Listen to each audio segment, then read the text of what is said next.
Elle. Elle. Elle. Elle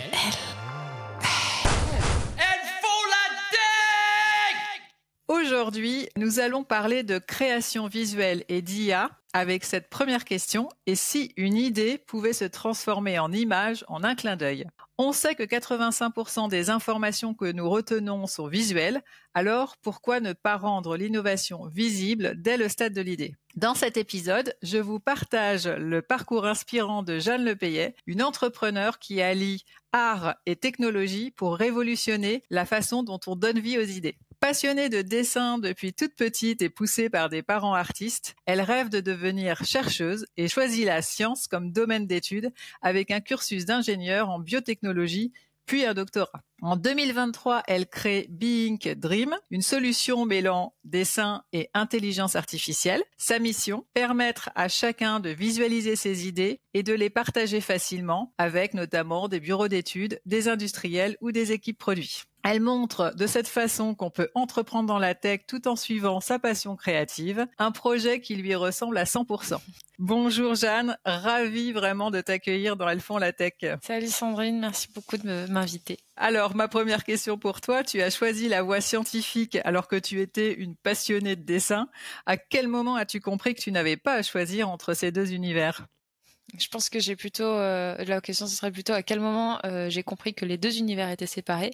Moi, j'ai découvert la science à travers le dessin, notamment dans les musées pour explorer toutes les images scientifiques passées par le dessin, même après la photo, quand on se rend compte que la photo ne peut montrer qu'une facette de quelque chose, d'un objet, alors que le dessin permet de représenter tout en même temps sur le même visuel. Après, une fois dans la science, je me suis rendu compte que le dessin, finalement, très peu de personnes savaient s'en servir, alors que tout le monde a besoin d'images pour publier, breveter, communiquer, faire des congrès, etc.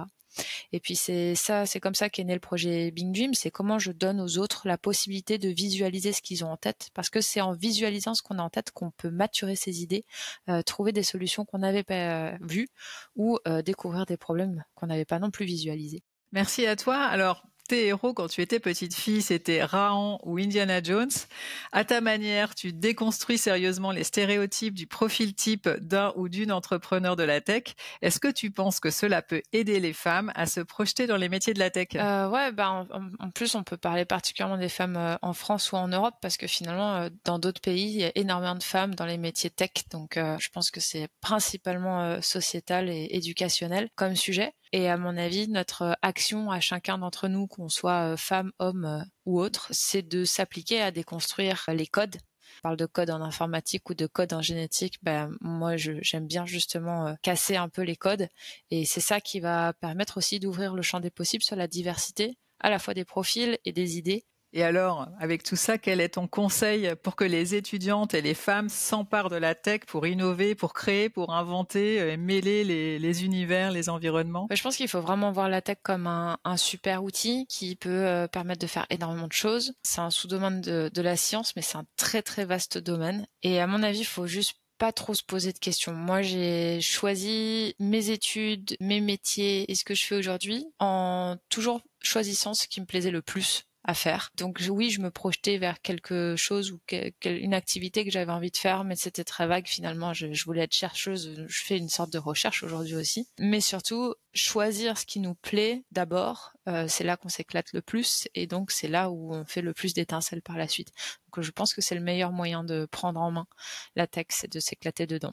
Merci Jeanne, tu démontres bien qu'effectivement on peut s'éclater quand on suit ses passions. Et puis j'espère que tu vas donner envie à plein de personnes et plein de femmes aussi de rejoindre les rangs de la tech et du secteur du numérique. Il faut. Merci. Merci à toi, à bientôt.